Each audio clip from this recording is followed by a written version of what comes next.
നമ്മൾ എപ്പോഴെങ്കിലും ഒരു സ്പോർട്സ് ഷൂ വാങ്ങാൻ കടയിൽ പോയിട്ടുണ്ടാകും. അപ്പോൾ നൈക്കി, അഡിഡാസ്, പ്യൂമ തുടങ്ങിയ വിദേശ ബ്രാൻഡുകളുടെ വലിയ വില കണ്ട് പലപ്പോഴും നമ്മൾ പിന്മാറിയിട്ടുമുണ്ട്. എന്നാൽ കുറഞ്ഞ വിലയിൽ വിദേശ ഷൂസുകളുടെ അതേ ഭംഗിയും സ്റ്റൈലുമുള്ള ഒരു ഷൂ ലഭിച്ചാലോ? ഇന്ത്യക്കാരുടെ ഈ ആഗ്രഹമാണ് ഇന്ന് രാജ്യത്തെ ഏറ്റവും വലിയ സ്പോർട്സ് ആൻഡ് അത്ലഷർ ഫുട്വെയർ ബ്രാൻഡുകളിലൊന്നായ ക്യാമ്പസ് ആക്റ്റീവെയർ എന്ന വലിയ ബിസിനസ് സാമ്രാജ്യത്തിന്റെ അടിസ്ഥാനം. യാതൊരു എക്സ്റ്റേണൽ ഫണ്ടിങ്ങും ഇല്ലാതെ തുടങ്ങി പിന്നീട് ഓഹരി വിപണിയിൽ ആയിരക്കണക്കിന് കോടികളുടെ മൂല്യമുള്ള കമ്പനിയായി ക്യാമ്പസ് എങ്ങനെ മാറി എന്നതിന്റെ യഥാർത്ഥ കഥയാണിത്.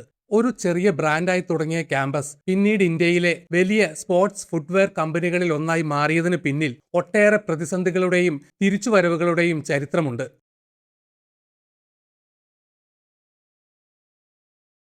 ക്യാമ്പസിന്റെ കഥ തുടങ്ങുന്നത് 2005-ലല്ല, അതിനും വളരെ മുൻപ് 1950-കളുടെ കാലഘട്ടത്തിലാണ് ഇതിന്റെ വേരുകൾ കിടക്കുന്നത്. ക്യാമ്പസിന്റെ സ്ഥാപകനായ ഹരികൃഷ്ണൻ അഗർവാൾ ജനിച്ചത് ഒരു സാധാരണ ഇടത്തരം കുടുംബത്തിലായിരുന്നു. അക്കാലത്തെ പല ഇന്ത്യൻ കുടുംബങ്ങളെയും പോലെ വലിയ സാമ്പത്തിക ബുദ്ധിമുട്ടുകളിലൂടെയാണ് അദ്ദേഹത്തിന്റെ കുടുംബവും കടന്നുപോയത്.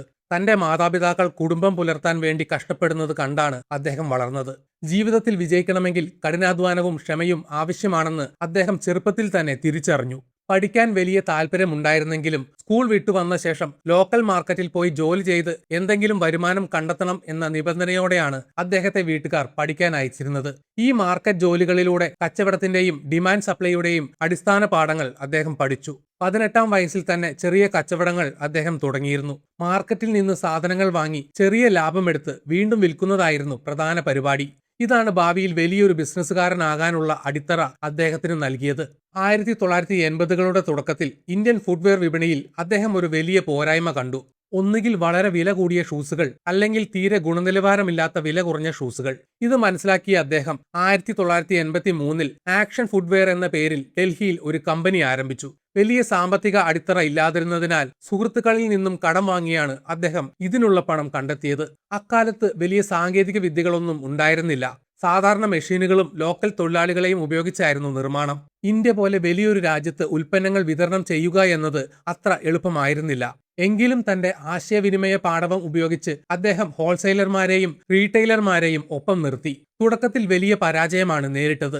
ആക്ഷൻ ഷൂസുകൾക്ക് വില കുറവായിരുന്നെങ്കിലും ഗുണനിലവാരം മോശമാണെന്നും 2 മാസം പോലും ഈട് നിൽക്കുന്നില്ലെന്നും ഉപഭോക്താക്കൾ പരാതിപ്പെട്ടു. എന്നാൽ തോറ്റുകൊടുക്കാൻ അദ്ദേഹം തയ്യാറായിരുന്നില്ല. തനിക്ക് ലഭിച്ച ലാഭം മുഴുവൻ ബിസിനസ്സിലേക്ക് തന്നെ നിക്ഷേപിച്ച് അദ്ദേഹം മെഷീനുകൾ അപ്ഗ്രേഡ് ചെയ്തു. മികച്ച അസംസ്കൃത വസ്തുക്കൾ ഉപയോഗിക്കാൻ തുടങ്ങി. മാത്രമല്ല, സ്കൂൾ കുട്ടികൾക്കുള്ള ഷൂസുകളിലേക്ക് കമ്പനി കൂടുതൽ ശ്രദ്ധ കേന്ദ്രീകരിച്ചു. കുട്ടികൾക്കായുള്ള ആക്ഷൻ ഷൂസുകളുടെ മാർക്കറ്റിംഗ് വലിയ വിജയമായി. ഇന്ത്യയിലെ പല സ്കൂളുകളിലും ആക്ഷൻ ഷൂസുകൾ യൂണിഫോമിന്റെ ഭാഗമായി മാറുന്ന തരത്തിൽ ബ്രാൻഡ് വളർന്നു. ക്രിക്കറ്റ് ഇതിഹാസം സച്ചിൻ ടെണ്ടുൽക്കറെ തങ്ങളുടെ ബ്രാൻഡ് അംബാസഡർ ആക്കിയതോടെ ആക്ഷൻ ഫുട്വെയർ ഇന്ത്യയിലെ മുൻനിര കമ്പനികളിൽ ഒന്നായി മാറി. എല്ലാം വളരെ മികച്ച രീതിയിൽ പോകുമ്പോഴാണ് 1991-ൽ ഇന്ത്യൻ സർക്കാർ ആഗോളവൽക്കരണം നടപ്പിലാക്കുന്നത്. ഇതോടെ നൈക്കി, അഡിഡാസ്, പ്യൂമ തുടങ്ങിയ വമ്പൻ വിദേശ ബ്രാൻഡുകൾ ഇന്ത്യൻ മാർക്കറ്റിലേക്ക് ഒഴുകിയെത്തി. അവരുടെ വരവ് ഇന്ത്യയിലെ പല ചെറിയ ഫുട്വെയർ ബ്രാൻഡുകളെയും തകർത്തു. ആക്ഷൻ ഫുട്വെയറിനും ഈ പ്രതിസന്ധി നേരിടേണ്ടി വന്നു. വിദേശ കമ്പനികൾ പ്രധാനമായും 3 തന്ത്രങ്ങളാണ് ഉപയോഗിച്ചത്. ഒന്നാമതായി വലിയ ബ്രാൻഡ് വാല്യൂ ഉണ്ടാക്കുക. ഉദാഹരണത്തിന് അഡിഡാസ് ഡേവിഡ് ബെക്കാമിനെ പോലുള്ള താരങ്ങളെ പരസ്യത്തിൽ കൊണ്ടുവന്നു. രണ്ടാമതായി പുതിയ സാങ്കേതിക വിദ്യകൾ. നൈക്കിയുടെ എയർമാക്സ് പോലുള്ള ഷൂസുകൾ ഉപഭോക്താക്കളെ വലിയ രീതിയിൽ ആകർഷിച്ചു. മൂന്നാമതായി വമ്പൻ മാർക്കറ്റിംഗ് ക്യാമ്പയിനുകൾ. ഇതിനോട് പിടിച്ചു നിൽക്കാൻ ആക്ഷൻ ഫുട്വെയറിന് കഴിഞ്ഞില്ല. ആളുകൾ പതിയെ വിദേശ ബ്രാൻഡുകളിലേക്ക് തിരിഞ്ഞു. പക്ഷേ ഹരികൃഷ്ണൻ അഗർവാൾ വിപണിയെ വളരെ സൂക്ഷ്മമായി നിരീക്ഷിക്കുന്നുണ്ടായിരുന്നു. വിദേശ ബ്രാൻഡുകളുടെ ഷൂസുകൾക്ക് ഭംഗിയുണ്ടെങ്കിലും അവയ്ക്ക് ഉയർന്ന വിലയായിരുന്നു. ഇന്ത്യയിലെ ഭൂരിഭാഗം സാധാരണക്കാർക്കും ഇത് താങ്ങാൻ കഴിയുമായിരുന്നില്ല. മറുവശത്ത് വില കുറഞ്ഞ ലോക്കൽ ഷൂസുകൾക്ക് വലിയ ഡിസൈനോ ഭംഗിയോ ഉണ്ടായിരുന്നില്ല. ഈ ഗ്യാപ്പ് അദ്ദേഹം കൃത്യമായി മനസ്സിലാക്കി. വിദേശ ബ്രാൻഡുകളോട് മത്സരിക്കാൻ അദ്ദേഹം ഒരു പുതിയ തന്ത്രം മെനഞ്ഞു. അങ്ങനെ 2005-2006 കാലഘട്ടത്തിൽ ഹരികൃഷ്ണൻ അഗർവാൾ ക്യാമ്പസ് എന്ന പുതിയ ബ്രാൻഡിന് രൂപം നൽകി. സ്പോർട്സ് ആൻഡ് അത്ലഷർ ഫുട്വെയർ വിഭാഗത്തിലായിരുന്നു ക്യാമ്പസിന്റെ ശ്രദ്ധ. വിദേശ ഷൂസുകളുടെ അതേ രൂപഭംഗിയും ഡിസൈനും, എന്നാൽ ഇന്ത്യക്കാർക്ക് താങ്ങാൻ കഴിയുന്ന വിലയും. അതാണ് ക്യാമ്പസ് നൽകിയത്. 500 രൂപ മുതൽ 1500 രൂപ വരെയുള്ള വിലയിൽ ക്യാമ്പസ് ഷൂസുകൾ വിപണിയിലെത്തി. ഇത് യുവാക്കൾക്കിടയിൽ വലിയ തരംഗമായി മാറി. ഒരു മികച്ച ബ്രാൻഡ് എന്ന നിലയിൽ ക്യാമ്പസ് വളർന്നത് അവരുടെ മാനുഫാക്ചറിംഗ് സ്ട്രാറ്റജി കൊണ്ടുകൂടിയാണ്. ഉൽപ്പന്നങ്ങളുടെ ഗുണനിലവാരം ഉറപ്പാക്കാൻ അവർ സ്വന്തമായി ഉൽപാദന ശൃംഖല ആരംഭിച്ചു, അതായത് ബാക്ക്വേർഡ് ഇന്റഗ്രേഷൻ. ഗനൌറിലെ ഫാക്ടറി ഉൾപ്പെടെയുള്ള സ്വന്തം നിർമ്മാണ യൂണിറ്റുകൾ വഴി ഷൂസുകളുടെ സോൾ തൊട്ട് എല്ലാ ഭാഗങ്ങളും അവർ സ്വന്തമായി നിർമ്മിച്ചു തുടങ്ങി. ഇത് ഉൽപാദന ചെലവ് കുറയ്ക്കാനും കമ്പനിയെ ഏറെ സഹായിച്ചു. ഡിസ്ട്രിബ്യൂഷൻ ആയിരുന്നു കമ്പനിയുടെ മറ്റൊരു വലിയ ശക്തി. ഇന്ത്യയിലെ മെട്രോ നഗരങ്ങളെക്കാൾ കൂടുതൽ കമ്പനി ശ്രദ്ധിച്ചത് ടയർ 2, ടയർ 3 നഗരങ്ങളിലാണ്. ഇന്ത്യയുടെ യഥാർത്ഥ വിപണി കിടക്കുന്നത് അവിടെയാണെന്ന് അവർ തിരിച്ചറിഞ്ഞു. രാജ്യത്തുടനീളം 20,000-ലധികം റീറ്റെയിൽമാരിലൂടെ ക്യാമ്പസ് തങ്ങളുടെ ഉൽപ്പന്നങ്ങൾ ജനങ്ങളിലേക്ക് എത്തിച്ചു. കമ്പനിയുടെ വരുമാനത്തിന്റെ വലിയൊരു ഭാഗം വരുന്നത് വടക്കേ ഇന്ത്യയിലെ ഇത്തരം ചെറിയ നഗരങ്ങളിൽ നിന്നാണ്. അടുത്ത വലിയ മാറ്റം വന്നത് മറ്റൊരു മേഖലയിലായിരുന്നു. യുവാക്കളെ ആകർഷിക്കാൻ 2015-ൽ ബോളിവുഡ് താരം വരുൺ ധവാനെ കമ്പനി തങ്ങളുടെ ബ്രാൻഡ് അംബാസഡറാക്കി.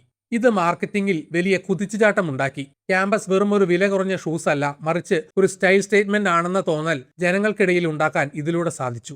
2016-ൽ ജിയോയുടെ കടന്നുവരവോടെ ഇന്ത്യയിൽ ഇന്റർനെറ്റ് ഉപയോഗം വൻതോതിൽ വർദ്ധിച്ചു. ഈ മാറ്റം മുൻകൂട്ടി കണ്ട ക്യാമ്പസ് 2017-ൽ ഓൺലൈൻ വിപണിയിലേക്ക് ശക്തമായി പ്രവേശിച്ചു. സ്വന്തം ഇ-കൊമേഴ്സ് വെബ്സൈറ്റ് ആരംഭിക്കുന്നതിനൊപ്പം ഫ്ലിപ്കാർട്ട്, മിന്ത്ര, ആമസോൺ തുടങ്ങിയ പ്ലാറ്റ്ഫോമുകളിലൂടെയും അവർ നേരിട്ട് ഉപഭോക്താക്കളിലേക്ക് എത്തി. എക്സ്ക്ലൂസീവ് ബ്രാൻഡ് ഔട്ട്ലെറ്റുകളും അവർ തുടങ്ങി. കൂടാതെ തങ്ങളുടെ ഉൽപാദനത്തിൽ ഓട്ടോമേഷനും ആർട്ടിഫിഷ്യൽ ഇന്റലിജൻസും അവർ അവതരിപ്പിച്ചു. 2020-ൽ ലോകം മുഴുവൻ കോവിഡ് മഹാമാരിയുടെ പിടിയിലായപ്പോൾ മിക്കവാറും എല്ലാ ബിസിനസ്സുകളും തകർന്നു. എന്നാൽ ക്യാമ്പസ് ഈ പ്രതിസന്ധിയെ ഒരു വലിയ അവസരമാക്കി മാറ്റി. വീട്ടിലിരുന്ന് ജോലി ചെയ്യുന്നവർക്കായി പ്രത്യേകതരം സൗകര്യപ്രദമായ ഷൂസുകളും സ്ലിപ്പറുകളും അവർ പുറത്തിറക്കി. ഓൺലൈൻ വിൽപ്പനയും കോൺടാക്ട്ലെസ് ഡെലിവറിയും അവർ പ്രോത്സാഹിപ്പിച്ചു. ഇതിന്റെ ഫലമായി 2020-ൽ ഇന്ത്യയിലെ സ്പോർട്സ് ആൻഡ് അത്ലഷർ വിപണിയിൽ 15%, 2021-ൽ ഏകദേശം 17% മാർക്കറ്റ് ഷെയർ സ്വന്തമാക്കാൻ ക്യാമ്പസിന് കഴിഞ്ഞു. 2019 സാമ്പത്തിക വർഷത്തിൽ വെറും 17 കോടി രൂപയായിരുന്ന കമ്പനിയുടെ ഓൺലൈൻ D2C വരുമാനം 2022 സാമ്പത്തിക വർഷത്തിൽ ആദ്യ 9 മാസങ്ങളിൽ തന്നെ 272 കോടി രൂപയായി കുതിച്ചുയർന്നു. മൊത്തം വരുമാനത്തിൽ ഓൺലൈൻ വിൽപ്പനയുടെ പങ്ക് വെറും 3%-ൽ നിന്നും 32%-ആയി മാറി. കമ്പനിയുടെ ഈ വമ്പൻ വളർച്ച കണ്ടതോടെ വലിയ നിക്ഷേപകർ ക്യാമ്പസിലേക്ക് എത്തിത്തുടങ്ങി. പ്രമുഖ പ്രൈവറ്റ് ഇക്വിറ്റി ഫണ്ടായ TPG, ഹാവൽസ് കമ്പനിയുടെ പ്രൊമോട്ടർമാരായ QRG എന്റർപ്രൈസസ് എന്നിവർ കമ്പനിയിൽ വലിയ തോതിൽ നിക്ഷേപം നടത്തി. ഇത് കമ്പനിയുടെ മൂല്യം വർദ്ധിപ്പിച്ചു. 2022 ആകുമ്പോഴേക്കും ക്യാമ്പസിന്റെ വാല്യുവേഷൻ $1.5 ബില്യൺ, അതായത് ഏകദേശം 12,000 കോടി രൂപ എത്തിയിരുന്നു. ഇതോടെ കമ്പനിയുടെ വളർച്ചയ്ക്ക് പുതിയൊരു വേഗം ലഭിച്ചു. വർഷങ്ങളായുള്ള മികച്ച പ്രകടനത്തിന് ശേഷം 2022 മെയ് മാസത്തിൽ ക്യാമ്പസ് ആക്റ്റീവെയർ ഇന്ത്യൻ ഓഹരി വിപണിയിലേക്ക് പ്രവേശിച്ചു. 1400 കോടി രൂപയുടെ പ്രാരംഭ ഓഹരി വിൽപ്പനയായിരുന്നു കമ്പനി നടത്തിയത്. ഇത് പൂർണ്ണമായും നിലവിലെ നിക്ഷേപകരായ TPG, QRG പ്രൊമോട്ടർമാർ തങ്ങളുടെ ഓഹരികൾ വിൽക്കുന്ന ഓഫർ ഫോർ സെയിൽ രീതിയിലായിരുന്നു. IPOയ്ക്ക് നിക്ഷേപകരിൽ നിന്ന് വമ്പൻ പ്രതികരണമാണ് ലഭിച്ചത്. ഒരു ഷെയറിന് 292 രൂപ എന്ന നിരക്കിലാണ് ഓഹരികൾ നൽകിയത്. 2022 മെയ് 9-ന് ബോംബെ സ്റ്റോക്ക് എക്സ്ചേഞ്ചിലും നാഷണൽ സ്റ്റോക്ക് എക്സ്ചേഞ്ചിലും ക്യാമ്പസിന്റെ ഓഹരികൾ ലിസ്റ്റ് ചെയ്യപ്പെട്ടു.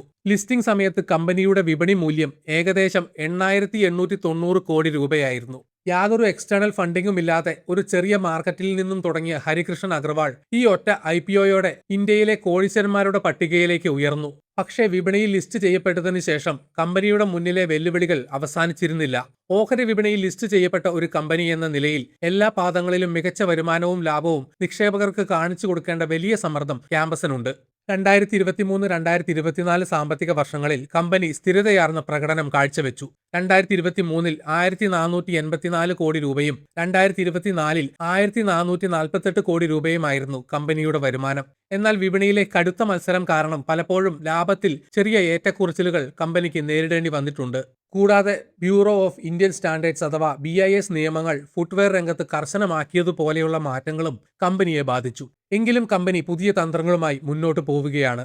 മുൻപ് പറഞ്ഞ പോലെ നിലവിൽ വടക്കേ ഇന്ത്യയിലാണ് ക്യാമ്പസിന് കൂടുതൽ സ്വാധീനമുള്ളത്. ഇത് മാറ്റി ദക്ഷിണേന്ത്യയിലേക്കും പടിഞ്ഞാറൻ സംസ്ഥാനങ്ങളിലേക്കും തങ്ങളുടെ വിതരണ ശൃംഖല വ്യാപിപ്പിക്കാനുള്ള ശ്രമത്തിലാണ് കമ്പനി ഇപ്പോൾ. ഇതിനു പുറമെ ഉൽപ്പന്നങ്ങളുടെ ഡിസൈൻ മെച്ചപ്പെടുത്തി കൂടുതൽ വിലയുള്ള പ്രീമിയം മോഡലുകൾ വിപണിയിൽ ഇറക്കാനും സ്ത്രീകൾക്കും കുട്ടികൾക്കുമുള്ള ഷൂസുകളിൽ കൂടുതൽ ശ്രദ്ധ കേന്ദ്രീകരിക്കാനും അവർ പദ്ധതിയിടുന്നുണ്ട്.